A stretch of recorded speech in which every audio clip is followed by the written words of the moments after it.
o Eduardo Leite vai estar lá no Roda Amiga, né?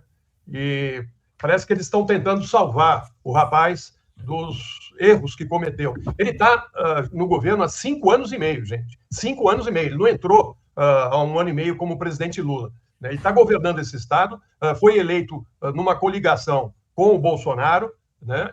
E é o típico personagem na política que interessava aos neoliberais. Mas aí o cara vem e apresenta o resultado de 5 anos do mandato dele. Em entrevista que ele deu para a Folha de São Paulo, ele reconheceu que foi alertado, que sabia da previsão de chuvas intensas e intermitentes em maio do ano passado. Mas diz que a prioridade dele naquele momento era outra, não era a prevenção, né? Mas a questão da agenda do equilíbrio fiscal. Ou seja, o projeto do governo federal, né, agora, é o de salvar o descaminho do governo do Eduardo Leite. Ele poderia, por exemplo, ter feito como o prefeito de João Campos, lá em Recife, que quando teve uma enchente recente lá na cidade, ele foi até o BID, né, o Banco Interamericano de Desenvolvimento, e conseguiu, apresentando um projeto, né, um investimento de 2 bilhões de reais, que prevê obras de contenção de encostas, construção de muros de arrimo, projetos de drenagem, canaletas, entre outras ações em áreas de risco na capital pernambucana. Né?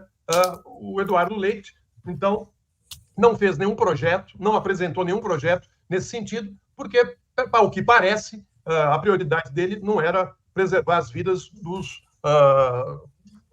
rio-grandenses do Sul. Né? Ele está cada vez entrando mais no lamaçal que ele mesmo criou.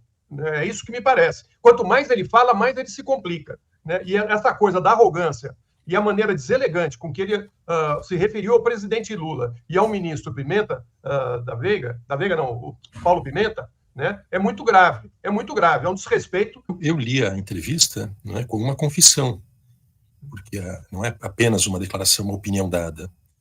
O governador ele afirma, né, de maneira muito clara de que ele já tinha conhecimento, já tinha recebido alertas e que, independentemente desses alertas, ele optou por outras medidas do governo no plano fiscal, do ajuste fiscal, em detrimento de adotar as medidas de caráter preventivo e também de colocar em pé um plano de contingência diante de uma situação climática adversa que estava prevista.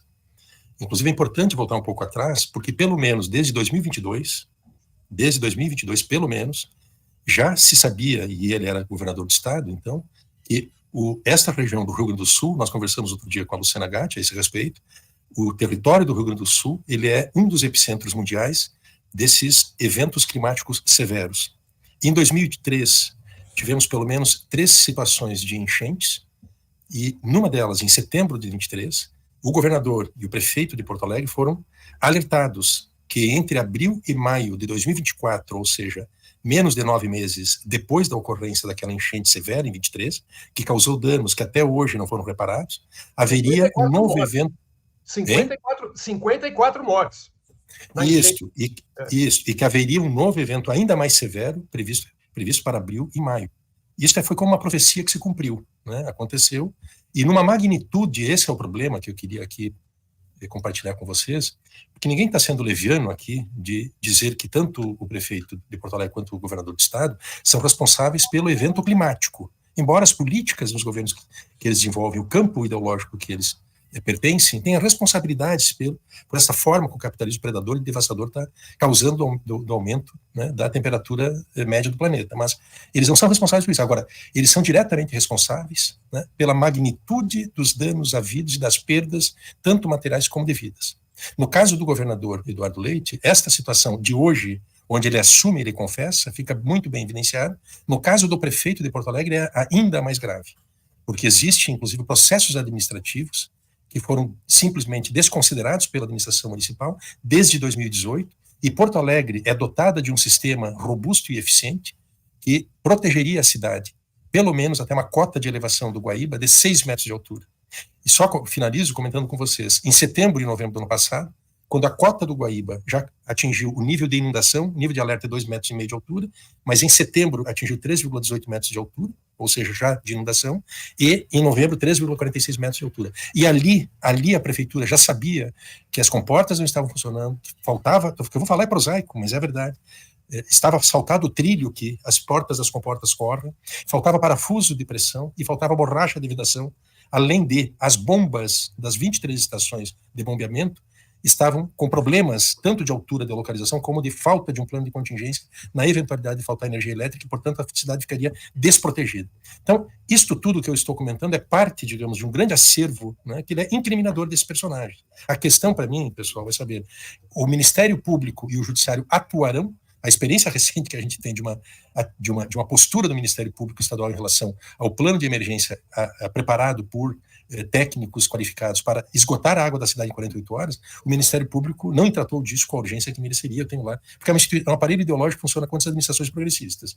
Mas quando é para incidir na vida real e concreta nas urgências, né, dessas populações, eles não são muito prestativos, digamos assim.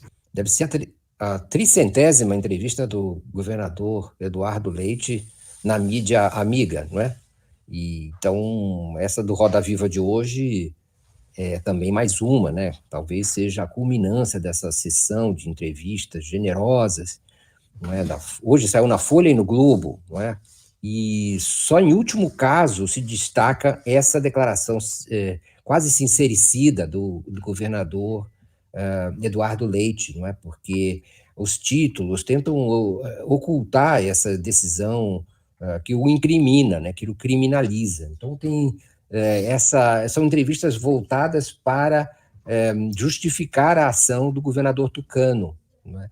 E isso é preciso ser levado em consideração quando se fala de operação ideológica que está em andamento.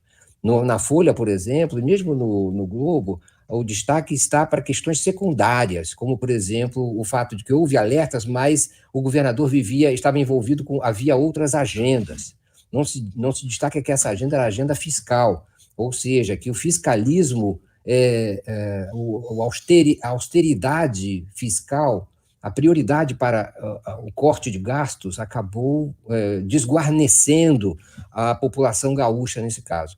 Vale lembrar que há enchentes agora acontecendo em Santa Catarina, certo? E não se sabe, e eu queria questionar essa história, como é que vai reconstruir sem saber se as enchentes não voltam daqui a pouco e em volume ainda maior neste ano, na mesma região? E qual é o plano de contingência que existe para a eventualidade de isso retornar? Que é provável, é possível, e talvez ainda com energia e uma quantidade de eventos ainda maiores, né? É uma situação difícil num quadro que nós percebemos no fim de semana. Há uma disputa evidente de protagonismo do governo estadual em relação ao governo federal. Ele sai da entrevista como réu confesso. E até sendo um pouco generosa com a Folha, que não merece, mas a pergunta foi feita e eles até destacaram num olho da matéria a resposta do Eduardo Leite, que havia outras agendas e que ele estava ocupado era com a questão fiscal. Acho até que a Folha não omitiu isso, não. Mas tem toda essa operação aí de salvar o bom moço, né? Vamos ver lá o Roda Viva, como vai ser, etc. Agora, eu não tenho muitas ilusões sobre o Ministério, que fará o Ministério Público, assim, apuradas as responsabilidades, não tenho grandes ilusões, porque os crimes que o Bolsonaro cometeu da pandemia foram enormes. Ele também não inventou a pandemia, mas ele é corresponsável pelo número de mortes que não poderiam não ter chegado a 700 mil se não fosse tudo que o governo dele fez, o negacionismo, o atraso de vacina, o desestímulo ao isolamento, etc, etc. E onde estão os processos contra o Bolsonaro e o general Pazuello, o ministro da Saúde de então? Nada, foram todos arquivados. Eu sou, digamos assim, um pouco cético em relação a essas instituições, Ministério Público. Se fossem administrações progressistas do PT, não tenho dúvida nenhuma que estaria acontecendo. Já estava não só pedindo impeachment das autoridades, como mandando para a prisão. Isso eu não hesito em imaginar esse cenário, não é?